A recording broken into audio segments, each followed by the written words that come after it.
Hello, everyone, and welcome back to another Thursday stream. It is your friendly neighbor Luka, and today we have our World End Table Talks podcast. Oh, that's kind of a mouthful. And today I have with me some very special guests, two of which will be their first time on stream, and one might be a little bit of a familiar face. But instead of having me introduce them, let's have them introduce themselves. Please bring in our guests. Hello.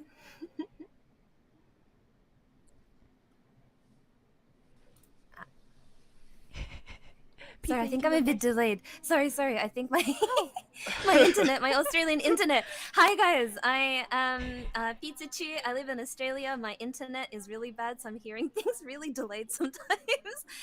Anyways, you can call me Pizza or Chu. I prefer Chu since I don't know if you guys are really excited about the food or the thing. I don't know, so Chu. And yeah, I stream twice a week, and I am learning RTA recently. I love PvP. Hey guys, Valky here. So they told me just now that this is ladies' night, so I'm just here to fit in. Nice to meet you guys. Oh my god.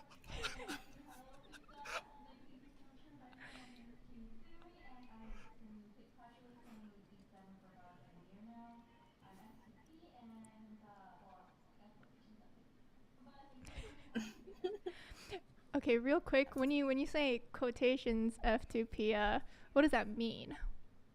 So when I say quotations F2P, one of my friends baited me into buying this pack. So it was supposed to be read as 10x10. So he's telling me, oh, I'm gonna get 100 summons for buying that pack, but it was only like 10 summons, like one by one.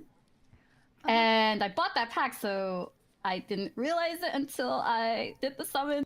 And then I also bought the charity pack. So just for obviously charity when you get the owl pet. Mm-hmm. So that's how I say quotations I'm so F2P. jealous. Yeah. I really want nice the owl pack. pet. Yeah, it was. I got a cute little owl. I'm so jealous. But okay, so we're gonna move right along into our very first topic, and it is going to be about the Fire Advent side story. I've heard a lot of mixed reviews on the side story, and for me too, being sort of more of a mid-level game player, it has been relatively difficult for me too. What about you guys? What are your guys' thoughts? I guess I can start. So I imagine it's pretty hard for anybody early mid game, right? Because usually Advent side stories is targeted towards like end game players.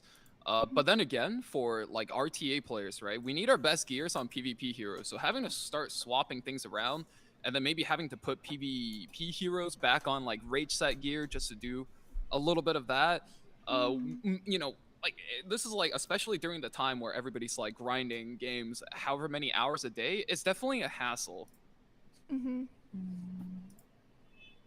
I definitely agree because I'm the similar boat as Luca. I'd say I'm more of a transition between mid to late game. Mm-hmm. But as for me, I honestly do play it casually, so I don't have that much units probably built up compared to like Valky or Pizza or anybody like that actually plays RT, as he did mention before.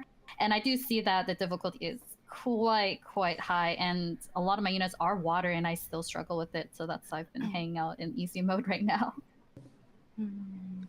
Yeah, it's the usual, right? The Advent is always like you kind of go slow on the first two, and then the third one, especially if you're farming hell, you want to one-shot it.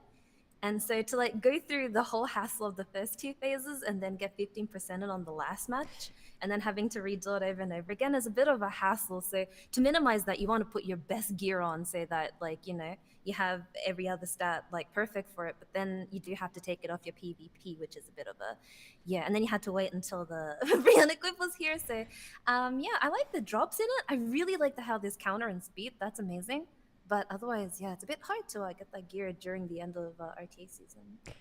Yeah, I'm seeing someone in chat saying, they have a 30% success rate on Hell and they'll take it. And honestly, same. I think, so I ran it on auto and I was around the same too. Or maybe I think I was a little closer to like 40% success on Hell. But it is kind of feels bad when you have a lot of ice units and, you know, can't do too much. And I haven't even tried Epic Hell yet. Have you guys tried it yet? Oh. Mm-mm. Can't even get past easy mode. Oh, you can do it. Got this. Thank you. I'll try. Yeah. Thankfully, the free unequip, as Pizza said before, finally came up, so we can move around gear. But yeah, good luck to y'all too. Yeah, we got really lucky with the free unequipped kind of landing when this was happening. I know some people were kind of suggesting maybe if we had just like even one day of free unequipped when the side story drops, just so that you can get you know the side story kind of done in one day, get it out of the way, and then kind of be able to go back to what you were doing before. You know, what are kind of your guys' thoughts in terms of maybe kind of what changes could be made for the side story? Yeah, so like combining both points, right? What if in the exchange shop they just left in one coupon that you can do for like, 8 hours or whatever? So you can one-shot your Epic Hell and then swap gear back, and then maybe some people could be a little bit clever, take it you swing it into a little re-gear, whatever, right? And then just like make it so that it's a bit more baked into the event. Oh, wow, that would be really cool. Just having that one coupon. Oh wow, that wasn't even something that I even fathomed, because I feel like that would be a little bit more maybe easier to be viable in terms of implementing compared to just a full-on free unequipped. That does sound a little bit more doable. And so yeah, I feel like similar to that, we unlock the side stories, for X amount of sky stones, and then we get like a little ticket that we can select on whenever we want, right? Is that something? Yeah, that. Yeah. Oh, yeah. If we have it where it's like you can have this one ticket, and you can have it to unequip for a little bit, just so you can get it out of the way, and then you'll be done. Yeah, Okay. exactly. Yeah. Well, I hope the devs are hearing this right now, and maybe if it happens, we know where it came from. Wink, wink. Yeah, honestly, in general, they could honestly afford to be a little bit more liberal with the re-gearing tickets, right? You can even reduce the duration on some of them, make some like 2-hour, 4-hour tickets, right? And then just like sprinkle them into more places. Yeah. Yeah, and I see in chat, right, Light has a really good point, right? Gear presets, right? So that way, maybe they could even be like a 10-minute coupon, and then you just have all of your presets, boom, boom, boom, boom, done. I mean, I think That's 10 asking for a minutes lot, though. 10 minutes might be a little too short. But yeah, even just like lower tier, like lower hour tickets. Okay. So moving right along into PvP, I know this is a big topic everyone really likes to talk about. First, I would like to talk about specialty change Jena, or Shepherd Jena. She is our newest specialty change unit, and what are your guys' thoughts on the specialty change kind of itself, and how you see her as a unit? I know Frostbite is kind of a new mechanic that was added with her kit, and it negates damage sharing effects, which is really kind of prevalent in today's meta. Oh, can I go for this one? Yeah, go ahead. Yeah, go for it. SC Jena is someone, she's really cute. Her design is really cute. She's so fun, and she's easy to like farm for the specialty change. However, I'm really sad that she was released as she was, because as a cleaver aggressive player, she has everything that I want in a kit. She strips, she death breaks, and she does that frostbite mechanic. But now that she has those 3 in one kit, I doubt that there's going to be any other kit or like unit in the future that's also going to have frostbite, that's going to have the similar skill set, because she's exactly what I want, but she's just completely useless at the moment because it's such an aggressive speed oriented meta, right? So there's not really any time that you would pick her over an attack buffer, because she just doesn't set up what she was made to do well enough. So as a 3-star, it's sad, because amazing kit, amazing idea, really interesting, I think really needed, but not, she's not, maybe she was strong maybe last year or so, but right now when there's Leica, there's Flitica, Peira, Zio, she can't protect herself. She can't really set it up, the team properly. So it's kind of sad that such a good unit just not viable in this current meta. So, how do you feel like, you said that she would fit in a lot better earlier.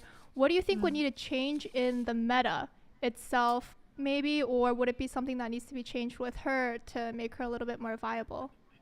I feel like a year ago it wasn't that speed dominated. Well, it was, but it wasn't like that. You didn't have Laika, Lua, Peira, Ran. Oh, well, it did have Ran and Peira.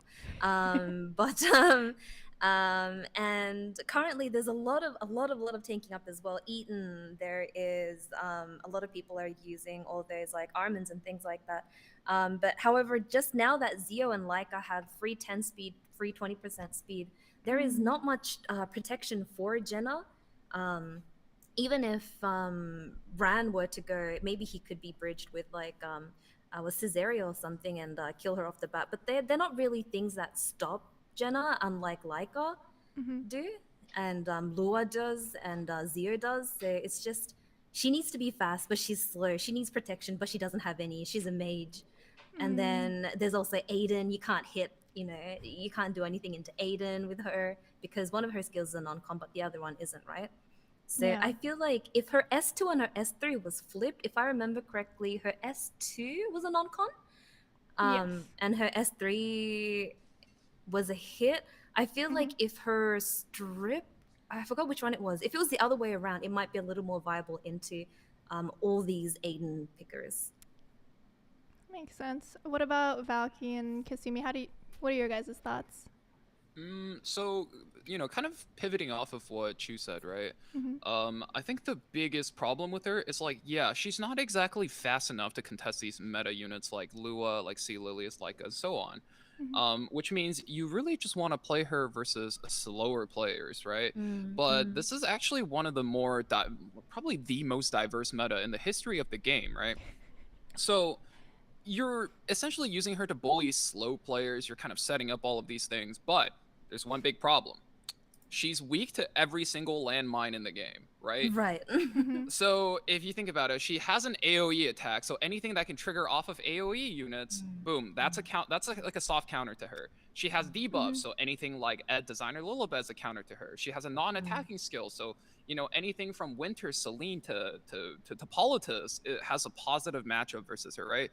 So you have a really hard time using her against good players with good hero pools, but I imagine for like early mid game players, and they don't have like a Ran or something like that, and they still want to cleave, right?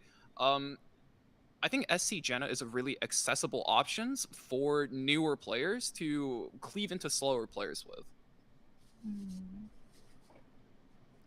At the same time, though, Aiden is also accessible to those newer players, so it's just a lot of people have the anti-landmines. Edward just finished. A lot of the mid players would have Edward as well, so that's like Edward and Aiden already there to counter her.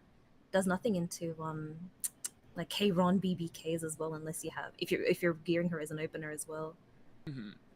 Yeah, unfortunate, but she was really cute. Yeah, I mean, maybe we'll see if there's any changes to the meta in the future that could, or maybe just to help her out. And okay, moving on. So I want you guys to close your eyes real quick. Imagine there is a fighting ring in front of you, like a boxing ring. Okay, chat, you two, imagine this. Okay, imagine a boxing ring. Okay, in the left corner, we have our foxy boy Bihu. Okay, and in our right corner, we have Peacemaker Furious. So now, if this was an IRL fight, if this was a real boxing match between these two units, who do you think would win? Just take maybe like 5 seconds, think about it. And you know what? For chat, let's run a poll. Who do you think would win in a boxing match between Bihu and Peacemaker Furious? And let me know like why. Straight boxing rules? Yeah, straight. Yeah. This is not the units. Don't think about their skill sets. Just kind of maybe like their lore and kind of what they have with them. you know, then what would that be? Who would win? Man, no magic fire or black holes. Okay. Yeah, yeah. Can I say what I think? Yes, go ahead. I honestly think it's just Bihu because he just seems a lot younger than Furious. Furious seems like he might have some back problems and in a boxing match and stuff, and then he also has an eye patch, right? So he may have some disability stuff for trying to hit Bihu too as well. What happened Yeah, with him the in his iPad? consideration here is that Bihu once was like a wicked of Nadalong, right? Which is like canonically they're hella strong. There's some of the strongest demons, but if you think about it, right? If you're not allowed to use magic, you have to abide by boxing rules, and you know that's something not even like Ip Man could overcome, right? Or like it took him a lot of work. And if you think about it, who's good at overcoming tough rules and stuff like that? It's the grizzled veterans, right? So like to me, it might have to be Furious. Okay. Well, in chat, I'm seeing it's Peacemaker Furious and Peacemaker Furious both on YouTube and Twitch. But it's funny because in chat, people are saying Bihu. Where's the PM? Where's the PM Busy Furious standing up. defenders, guys? Come on, where are you? What about you, Chu? What do you think? Bihu looks like he's really nimble on his feet, so it looks like Furious would be like swinging his like bow around, get tired, and then like Bihu just like bonks him on the head, and then he collapses, and that's GG. Agreed. He looks so nimble and yeah, fast. I don't know if it, you know, I feel like the girls here are going with Bihu, and you know Valky is going with Furious. I wonder what this. I wonder if there's something there. I don't know. I just want to stand up for the dads in the chat, you know. Okay. You got. I mean, okay, but he would be more like a grandpa than a. I mean, yeah, he's Cerise's father, but I feel like he gives off grandpa vibes, and as Peacemaker Furious. Honestly, I Bihu guess a could little be bit. like 1,000 years old. He could be the grandpas of grandpas. Yeah, That is true. Never know. True. Not wrong. Okay. So now, same scenario. Okay, same scenario, but now it's PvP. This is World Time Arena, RTA, PvP. We're putting Bihu and Peacemaker Furious. Does your answer change, or does it stay the same? Oh, if it's RTA, I think it's Bihu by like a light year. Why? Why? Okay, I'm not gonna lie. I think I mocked like for 3 hours after Bihu and Furious come out. I saw very little of Furious, admittedly, but it just seems like he does nothing and then he dies. Bihu, at the very least, right? By my books, like people are like, "Oh, you can build him with burn." Like, hold on, slow down there, Speedy Gonzalez. Like, let's think about it this way, right? If you played Vintage Epic 7, you'll know of this really scary hero called Green DJB. Right? Not a lot of people know about him nowadays, right? Green DJB. Right? What does Green DJB do? Green DJB strips, pushes back the enemy team, applies unbuffable, right? And he used to be the best unit in the game, right? So imagine Green DJB, but plus 8 base speed, and then also has guiding light access. I fail to see how that's not like a really good sneaky like 4 or 5 aggressive initiator, right? Wait, is Bihu's S3 contact? No, it's non-attack. It's a non-attack. Interesting. So it's a non-attack green DJB. Yeah, a little bit. So he does the 30% burn thingy. Is that strong, or is it like ignore the S2? His S3 is so overpowered. That's all we care about kind of unit. Yeah, also he's a ranger, so guiding light, woo! How much does burn take off of a percent? Is it percentage of health or fixed damage? It's I think 60% of your attack bypassing 70% of defense. Oh. Also, it looks like chat is also agreeing both sides. Bihu.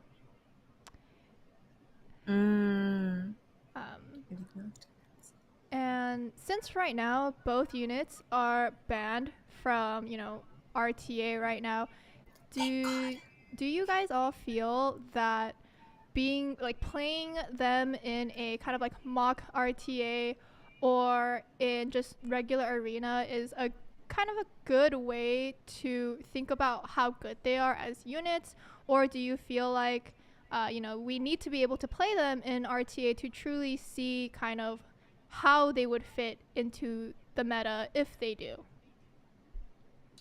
I think you definitely need to play them on ladder, right? If for no other reason, biggest one being when I'm streaming on Twitch, most of my viewers are English speaking, right? They play on global server, if not maybe Asia server, and they're maybe from like Europe or Singapore. But a huge part of how RTA plays out is like the different cultures between each region. For example, Asia plays a lot of cleave, whereas Korea players are predominantly tank down players, right? So I think like, if I just mock lobby on Twitch and it's mostly my viewers, I get kind of a limited scope of this unit's matchups. But now, like after the season ends and we're allowed to unleash him onto ladder, we can kind of see how he does versus a bunch of different play styles and how different like cultures will adapt to how he's used. Agreed. It'll be That cool definitely if is a good there's point. there's a non-ranked matchup in RTA available where you can just try everything. So just have the casual RTA and then ranked RTA, and then we could test it out. That'll be pretty cool. But yeah, otherwise, until he's like actually released, probably won't have a firm grasp on how good he is. I feel like you brought up a very good point about having possibly maybe just like a standard RTA mode where it's not competitive and you could still be able to test out where it doesn't have to go like we don't have to have global bans or kind of worry about the pressure of ranked. I know there are a little bit of mixed reviews when it comes to that, because I know I've heard some people talking about, well, it's like, what's the point of having unranked if but I do also agree that having even just a mode where you can test out these new units would be super beneficial. I think Valky, you also brought up a really good point in terms of when you're doing mock RTA lobbies, you're very limited to the people around you, the community that you have around you, and that isn't necessarily a really great indicator of what these units will be like in the ladder, because the different regions all play such, relatively different play styles. And it's like, unless you can replicate that exactly in a mock RTA, which you generally won't, because, how each region plays their play style is how you're going to have your units geared. Right. Yeah, I think something like that would be okay as long as it still has its own like hidden MMR. That way, I'm not just queuing up to like, bully poor old Timmy trying to practice for his Masters run at the end of the season. Oh no. Ooh, I mean, speaking of Masters run, how is your guys' runs going in ladder? Oh gosh, I don't think I even played, so I think I decayed to like gold or something like that. I really haven't been playing RTA other than just trying to fish out the newer units. But everybody I just cleaves me with 320 rad, and I just get a little bit distraught over there. Or they just tank up and I can't do anything. Other than that, I'll probably grind soon for the new skin. But yeah. 8 days It's left. nice though that everything's versatile though, with playstyle this season. Insanely versatile. Yeah, the climb's been going good, but it's so versatile, but it's also, it feels like it's not versatile because like out of like the 50 matches that you do a week, it's really predictable. So I think like as much as people complain, these units are broken, this trio, this Holy Trinity is broken, people do tend to like gravitate towards a set play style. So it's always the set response towards a set playstyle. So I rarely ever see something really interesting, like new, when I'm blown away by the diversity. But otherwise, there is a lot of answers. There's like at least 2 answers to everything picked, which is quite cool. but it's still yeah. It's really really interesting this season. Yeah, I've really enjoyed the game. Like that transitional period, if you guys remember before the buffs came in, right? Especially before that, that was like a little bit before the buffs. The game was a little bit too slow. It favored tank down and standard a little bit too much, right? If you were there during the content creator battles, one common point of complaint was Kenny pointed out, right? Like, wow, these guys are all picking Destina, SC, Arrowell. I wonder why that is, right? So we got a lot of buffs to extinction units and such. And now I think the meta is maybe a little bit more on the slightly aggressive side. I would say it's like 40% slow, 60% fast. But I think having Huayang out of the meta is just probably the biggest blessing the game's got, right? You can play almost anything. All of these units that were previously unplayable, you can play them now. It's crazy. Yeah, Light in chat has kind of pointed out that just because all playstyles are viable doesn't necessarily mean that it's also versatile, which yeah, it does make sense. Kind of like how Chu was saying how there's an answer to everything. So once you see that your opponent is kind of starting to play one way, you can kind of think of, oh, well, there's probably an answer to that, and you can like pivot, right? I've also been doing my runs. I hit master, and I'm debating on whether or not I want to try and go a little bit higher this season because there's a little bit more time than usual. But yeah, also Kisuumi, today I found out that you can actually decay from gold too. Wait, you can? Wait, no, really? is it? Oh god. I didn't know that, but apparently Gimmick was looking at his account and he's like, I decayed out of gold. I didn't know that. And so I just don't want to alarm you. Okay, I don't want to alarm you, but since you said you decayed to gold, you can possibly decay a little more. Oh god. Wait, Thank really? you for letting me know. I didn't know that was possible either, because usually it just stops me at like 1500 or something like that whenever I get to gold. Yeah. Wow. But you have a whole week before you decay out of gold, but you do decay. So chat, also just keep in mind for your own sanity as well. When you give us that much time, I think of 6 days of procrastination, and then it's always the last day for crunch time. Yep. Oh my god. Yeah, I mean that was me for doing my run to masters pretty much every other season that I've played. I would wait till it's like I knew it was like 3 or 4 days before the decay. I would play on that day, so then I'd be safe from decay. Yeah. See, that's a level of confidence, right? Sorry, huh? You have to have a level of confidence to do that, right? There's a lot of really good RTA players that like don't touch the game until the last 2 weeks, right? And then suddenly you're trying to climb up to champ for that like extra nice frame, and then suddenly you queue into this guy with the E7WC border. Oh god. You know. Well, Valky, you know true. what? There's a top right in the corner with a button right there Yeah. to save time. Yes. Sometimes exit you want top to right. test yourself, right? You feel yourself. Yeah. You run into Jinte, you run into Phantom, Brother Stone. Like you're just like, man. I actually did run into Jinte. I think it was 2 seasons ago. I'm like, who's this person? God. And then he just clicked leave, and I just didn't even take a turn. I just died in like turn 2. Oh god, what a monster. Unlucky. Yeah. I want to like remind everyone, like back before the DK button, like not DK, but like the 3-day 1 week timer was a thing. Like you used to like set it up like the last time you played. Well, I did on my alarm so I could play it at like the last minute.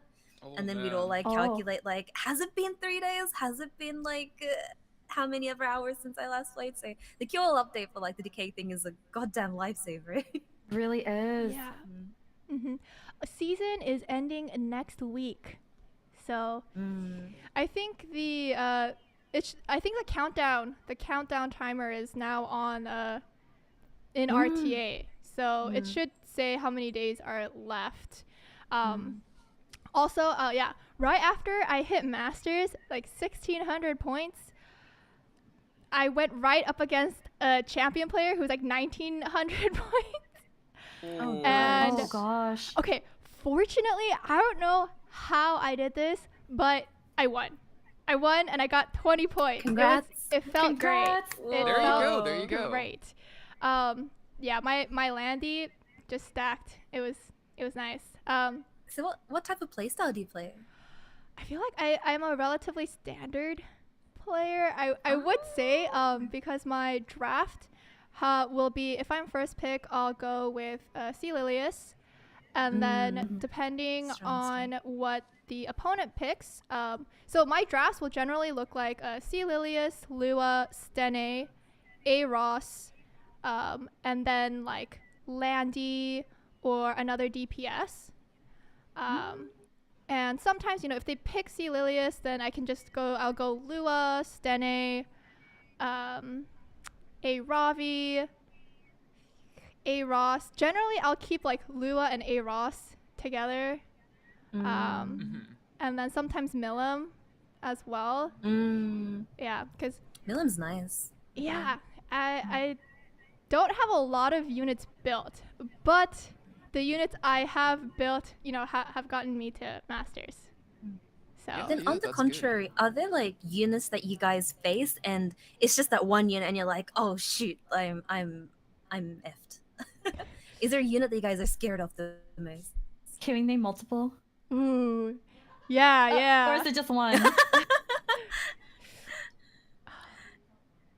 What's Top your one? top one? out of Honestly, it's a curiosity? tie between. Well, it's only one, but I think Aiden, because if she dodges, she just obliterates your entire Ah, team. I've had so right. many instances where I'm about to win, but just because she dodged, and then I think she counters attack right after she dodges, right?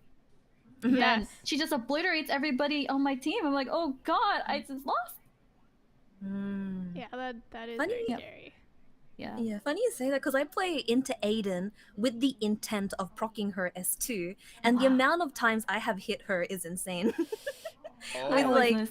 yeah, with like no hit chance whatsoever. It just keeps hitting one after the other. I'm like, when you want to hit, you can't hit, but when you, yeah. That's just Yeah. talent, you know. You roll the 30% every time. Gosh, I don't want You're just to. a better player, Chu. And then I die because of it, because I needed to proc for the thing to work. So I Oh. just die. Yes, I'm dependent on her S2ing. Because it's a better chance to wish for the 70%, but nope, that doesn't work. Yeah, I think for me it's probably like Angel of Light.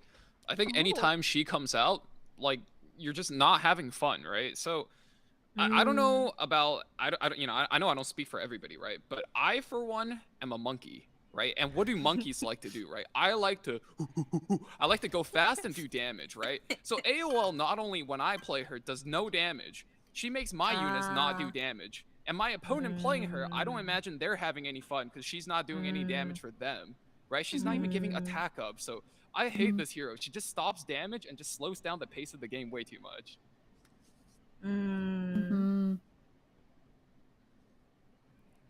Interesting. I mean, I feel like for me, because I tend to pick a lot of non-attack, is whenever I see Celine, Politis, I start to sweat a little bit. Yeah, oh my god, all those extra attacks hurt. Yeah. Right. Politis is very hard. Politis Balayan, guys. Politis Balayan AOL. Very Ew. interesting units to this day. It's interesting how a unit can, you know how versatile it is right now, and yet I feel like the most banned, pre-banned units, post-banned, disliked is still Belly and Politis AOL from a lot of different angles through multiple seasons is interesting to me. Yeah. I personally haven't seen The Line for 3 seasons because you know what? I banned From the her. band. Yeah, let's go. For I don't even know me. what she does anymore. Yeah, me too. All I know is that she counters, you're kind of dead. Yeah. Yeah. Especially So with like the, when you DD Ray. yeah, so one thing that I really like is when I go into a game, I like seeing those little like blue orbs on the bottom of your screen, and then it has the burn button, and that lets you go really fast when you start burning, right? I really like doing that, and you know, when that lady on the chair is in the game, I never get a play, so you know, make sure she stays out of my game. I get a burn, and you know, games go fast, they go fun. Hear me out. What's her name? Demon Shadow Mercedes. she's gonna get the Alencia Bryceria treatment, and passives aren't gonna proc when she's on the floor. So Bellion's not gonna proc. Oh. I'm joking. That'll never happen. That's gonna be so busted. But Yeah. seeing as how the pattern has gone so far, and Seal is such a rare skill. Imagine that. How ADS can completely counter Bellion and half the unit pool. But yeah. Anyways. That would be really broken. Oh my god. We're gonna need a Archdemon Shadow for that Archdemon Shadow, so you can seal that Oh passive. god, so your yeah, passive true, can work true. while your opponent's passive cannot work. Whoa, I didn't think of that. Wait, what if she just applies that to her own self so nothing ever procs? Wait, that's hard. Valky playing 4D chess over here. Unit balancing is hard, God, it guys. really Balancing is. is Yeah. hard. Mm. Oh man, it's maybe it's because of the rank that I play in, but when I see Bellion or when I play against Bellion, I'll usually draft like my Lionheart and SSB and like a healer and I think a Ross. I think it might be the Elo, but she's not as scary as I thought she would be. But yeah, so moving right along, I want to talk about the new 3-star units. We have gosh. Junie, Luka, Talus, Suthan, and Talia. But rather than just talking about them normally, just think about them for a second, and I want you to think about: are you going to fodder or keep them? There's a little mini game. Chat. I'm sorry. Chat. I'm If you sorry, guys want to chat. play too, you guys can play along. But yeah, so just maybe think about it for like 5 seconds. Okay. They're personally me, I'm keeping all of them. I like how they're all very cute. They've got some interesting kits. But yeah, so first we will start with Talia. We're gonna go backwards. Talia. Are you guys foddering or keeping? I'm sorry, Talia. I accidentally foddered you when I was cleaning up my inventory. I have no words for that. I'm so sorry, but yeah, they're all really cute. Talia, no. Talia. Not like this. Wait, which one's Talia? She's the light 3-star. The light Yeah. one, yeah. Oh, you fit the light one. Oh my goodness. I'm so lucky. Talia. I was pulling from Bihu and I needed more inventory space. Oh my god. No.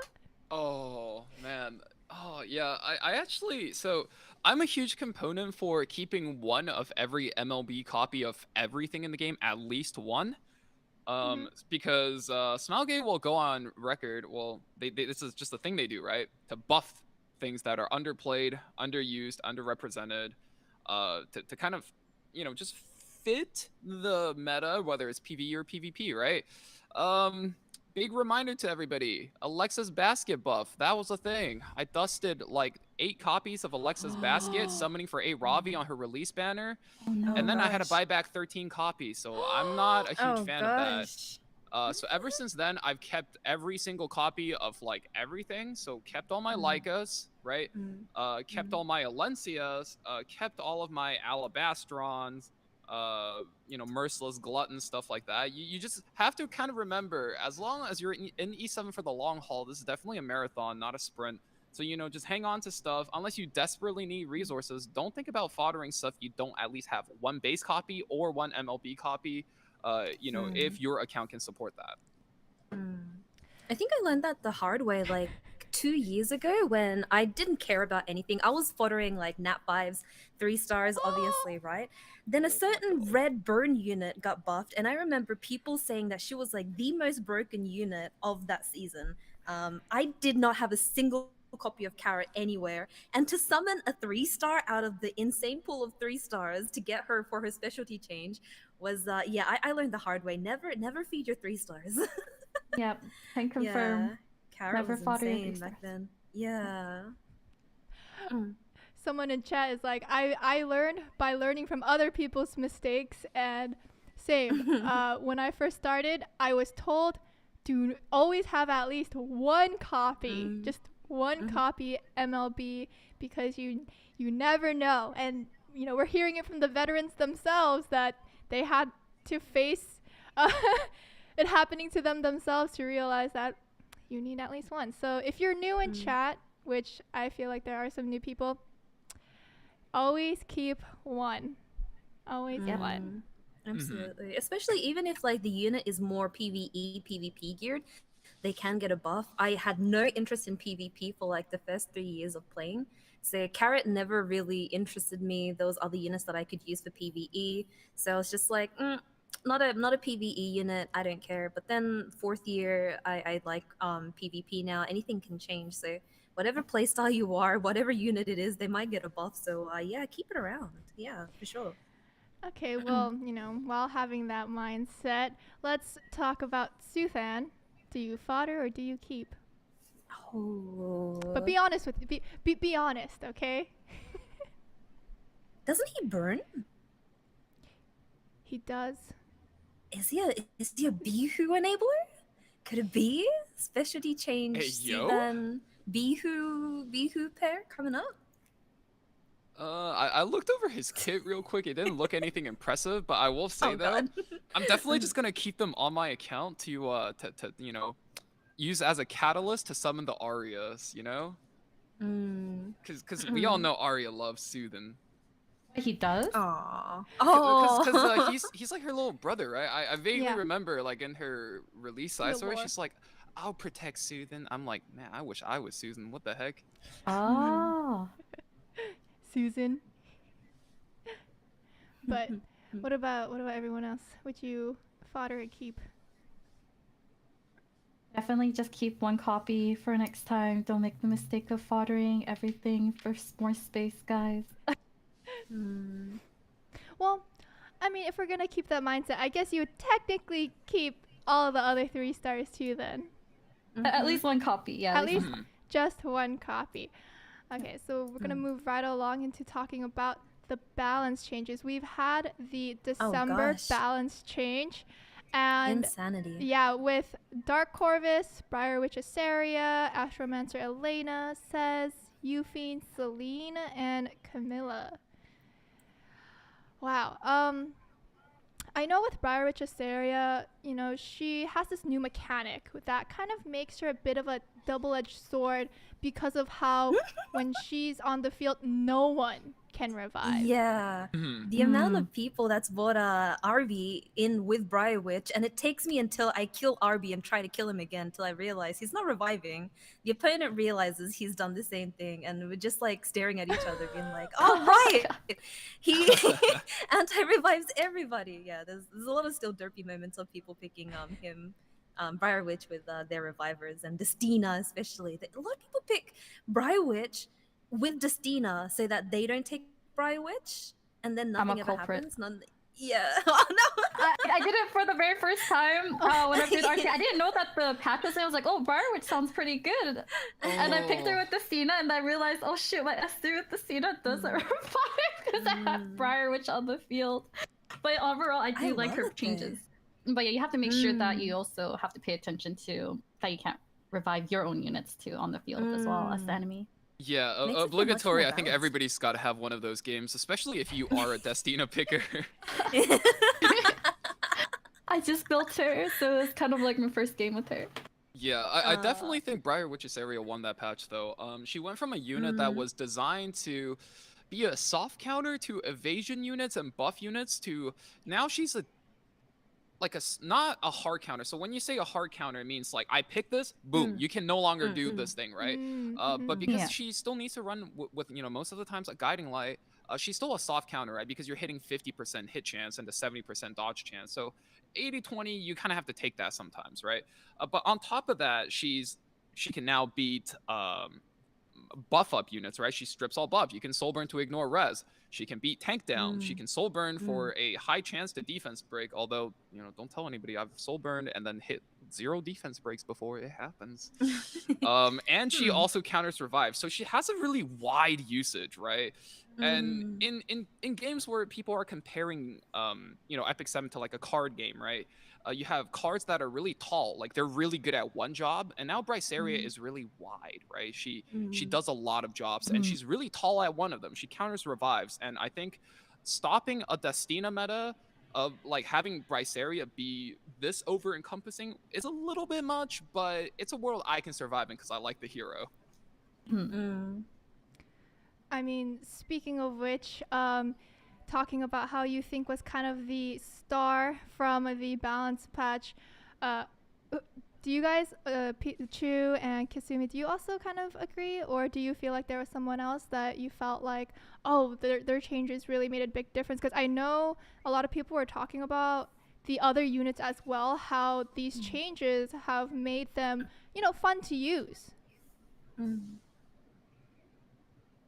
I think with the Celine buff, Yes. she's used a lot more against me in particular as a cleaver, but it's also really nice to have that. Not that this current patch really impacted Isseria, but there's a much more higher need to pick Briar Witch into Celine's, so I don't get one shot. So the fact that she is not just there and then tank Celine and then dies, but she has more usage after that, past that, is really really beneficial to me. So I think her buff was like really incredible.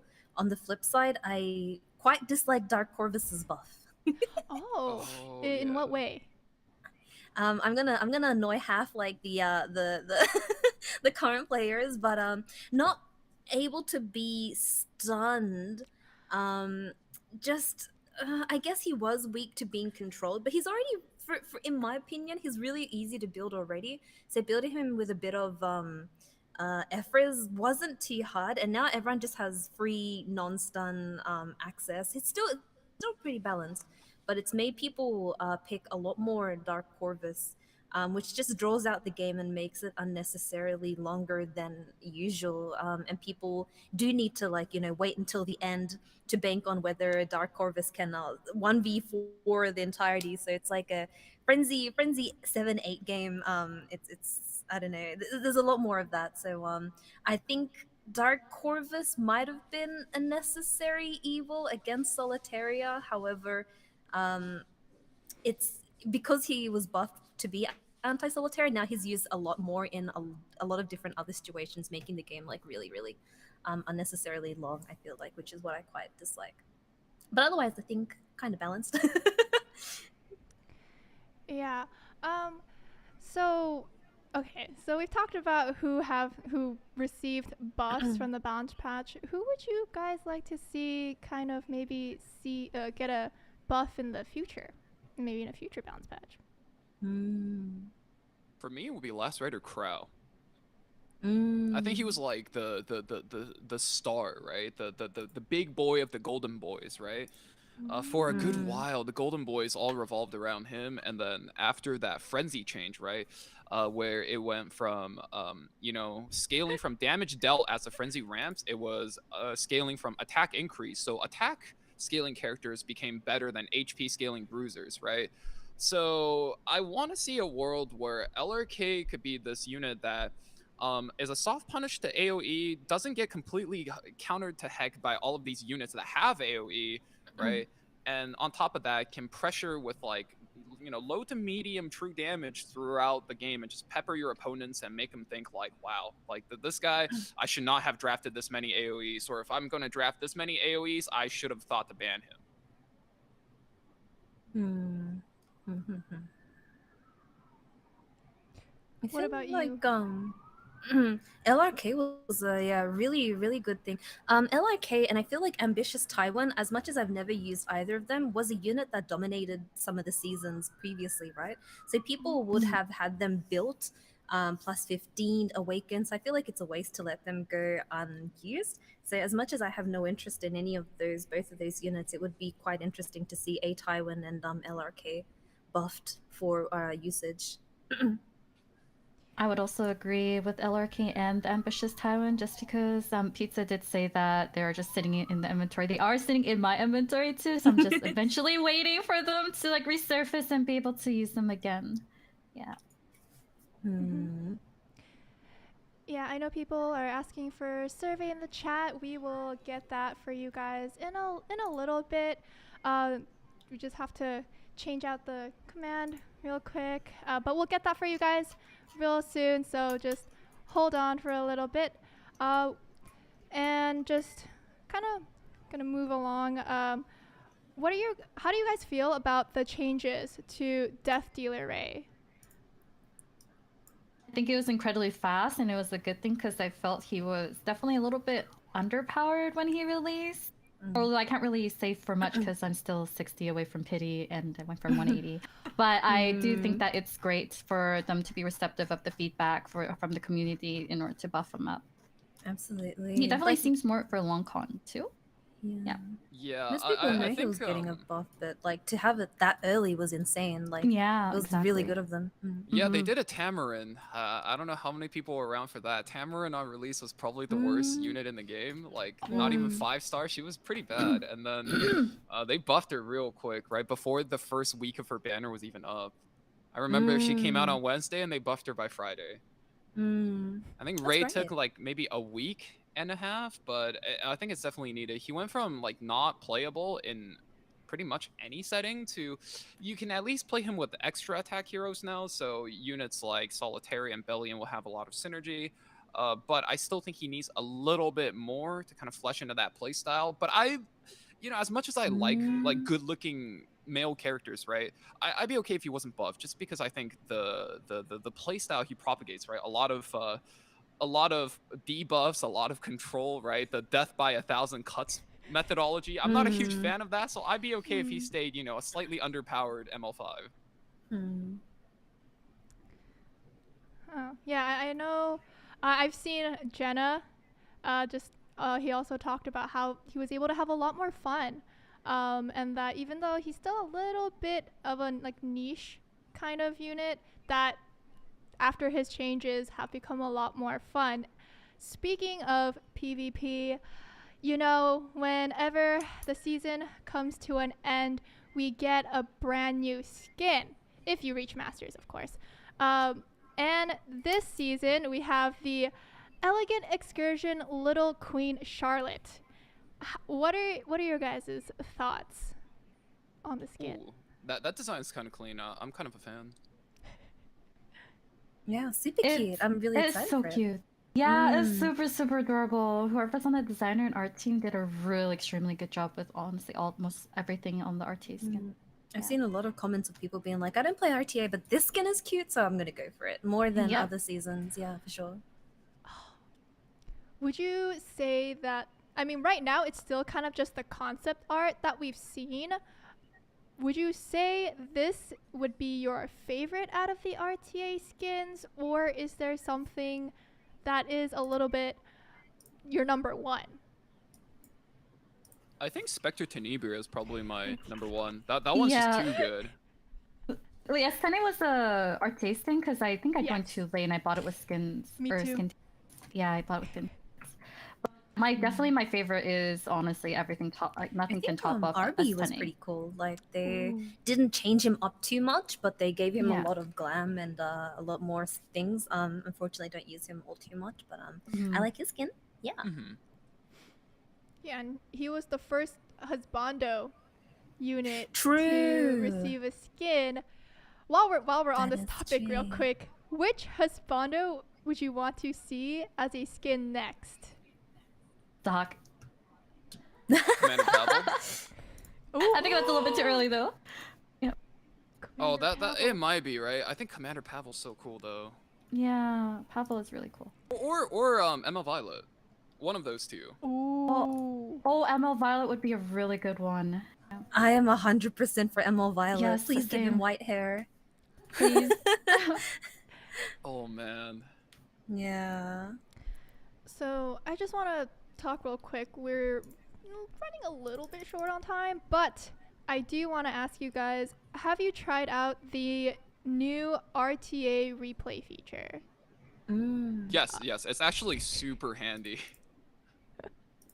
They changed it recently, haven't it? It's so smooth now. It was so laggy before, but now it's like super click and then you can see it.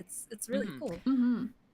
Yeah, probably because just right on release, if everyone is trying it out, maybe it's still kind of like loading. But then, you know, now that it's been here for a little while, the infrastructure is there, and now it's super amazing. I know that it's so useful, right? For Yeah. kind of like not only coaching, but to just kind of rewatch your own plays rather than having to look at the end screen and be like, okay, what did I do here that like made me lose the game? Or what did I do to win the game? You can actually see it.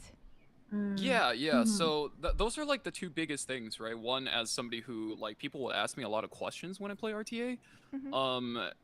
If I just show the draft, right, a veteran player would take a glance, they would like, boom, Right. know exactly what happened, exactly the win and loss conditions, right? But for a newer player, I would be explaining them, they'd be like, yeah, but how does this work? So now I can just, instead of explaining it, you know, pointing, okay, A goes in a B and B goes in a C, I can actually just pull it up. Yeah, see, this is what happens, right? You can just show them instead. I think it's amazing for somebody who likes to explain about RTA. And the other thing is like now, when I'm playing with my guildmates, right? Instead of just being like, yeah, I think this is like a pretty okay matchup, right? Now we can actually go turn by turn. Okay, so if we make this move here, we use S3 here instead of S2. We skip our S2. Okay, now our chances of winning, now we take a 60% chance to win instead of a 30% chance to win. And we can actually start doing Leroy Jenkins level math. The fact that you can pause like halfway and then you can look at the CR bar and everything is insanely neat. Because sometimes I finish a match and I'm like, whoa, I think that was in my favor. And then you go back to look at it and you're like, oh no, the amount of like misplays I've done, the amount of like 15% I got, you know, I would have lost if this went any other way. So it's really good to be able to go back to that. There's so much learning possible after a match. Yeah. Speaking of things that I feel like were, you know, QOLs that were kind of asked for a while, like the replay was a suggestion that was kind of asked for a little while, and another thing was sort of lobby customizations, right? And now we have that. And speaking of which, I just wanted to show. Let me see if I could show you guys mine. It's F10A.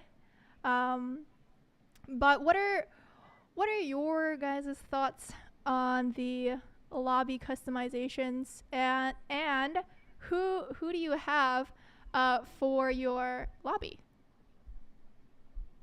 I run Pirate Captain Flan, but I know Chu runs a really tasteful one. Wait, which one is that one? The one with the clouds or the one? The one with the clouds, yeah. Oh, that okay. was very tasteful. Yeah, people were having a lot of fun with the lobbies when it first came out, putting clouds and stars on certain places. Now it's more tasteful. It's just I love Sermia. I love the Sermia skin with the beach background. So that's all I have. It's very cute. Yeah. One thing that I realized, because everybody was playing around with the lobby and the own setting so much, did anyone realize that there was a Christmas lobby? Like, we've been asking for a Christmas lobby for the longest time, and I completely didn't realize that there were presents and stuff in the lobby. So I was like, oh shoot, I gotta change it back to the original. We had a Christmas lobby? Yeah, exactly. 3 days after IRL Christmas, you know? It was Orbis Christmas. Yeah, I completely missed it. Oops. I also completely missed it. Oopsies. Yeah, I'm excited to see the changes from here onwards, like what else they add and stuff. Yeah, I think especially with the ESPA lobbies, I thought that was pretty cool. So you know, with the possibility of more lobbies going forward, I'm excited to see what they can bring. Yeah, for sure. I really liked how the ESPA lobbies display, depending on if you own them or not. That was a really cool feature. So if you can have like characters switching it out in the background, it'd be really cool. I was pitying that last unit, and that fourth girl was never at her seat, and it was just like staring at me, being like, "Hey, Pizza, you gotta summon me." Oh no! Were you able to get her in the end? A good reminder. I did. Okay. That's good. Well, I mean, speaking really quickly about collabs, I mean, we just had the ESPA one, and who would you all want to kind of see in a future collab? Well, I mean, we're VTubers out here, right? Right. And there are certain VTubers in a certain organizations. I don't know if it's cool for me to mention that recently did a song for Epic 7 and also reviewed Epic 7, right? Whoa. Right. Mm, So which let's one? just say, Gotcha. yeah, let's just say yeah. if said VTubers were to be characters in this game I play and stream, I would go broke so damn fast. Mhm. Same. Really Absolutely fast. Me same. too. Me too. That does make a lot of sense. We have a lot of VTubers now in the community. Real quick chat. What about y'all? Who would you want to see as a collab? But while you guys are talking about that, unfortunately, that is all the time that we have for today. But before we leave, thank you guys all so much for coming. Thank you so much to our guests. Please, we're gonna have your socials come up and just tell everybody when you stream, as well as just dropping your socials for us. Yeah, thank you. I guess I go right now, right? Yeah. So I usually stream at 5 p.m. EST or whenever quotations I have work. I will be streaming a little bit earlier at 1 or 2 p.m. just depending on my schedule. I think that is at 3 p.m. PST, and I don't really know any other time zones. Unfortunately, only EST and PST. Oh yeah, thank you. Yeah, thank you guys for having me. My normal stream time is about like 6 p.m. PST, which is about 2 a.m. GMT for the UU bros and 11 a.m. JST for the Asia bros. Yeah, I stream and teach RTA, so feel free to come visit. Everyone has so many socials. I feel a bit lackluster here, but yeah, I stream on Twitch like twice a week, maybe once a week if I sleep in at 3 p.m. PST or 10 AEST if anyone knows that. Yeah. That's all. Well, thank you again so much. On Twitch's side, we will be rating someone. YouTube, if you want to hop over to Twitch to see some more E7 content, you can come do that. Otherwise, I will see you guys in next week's stream. And I hope you guys all have a wonderful day. Thank you so much. Goodbye. Yay. See you guys. Bye. Take care. Bye. Thank you for having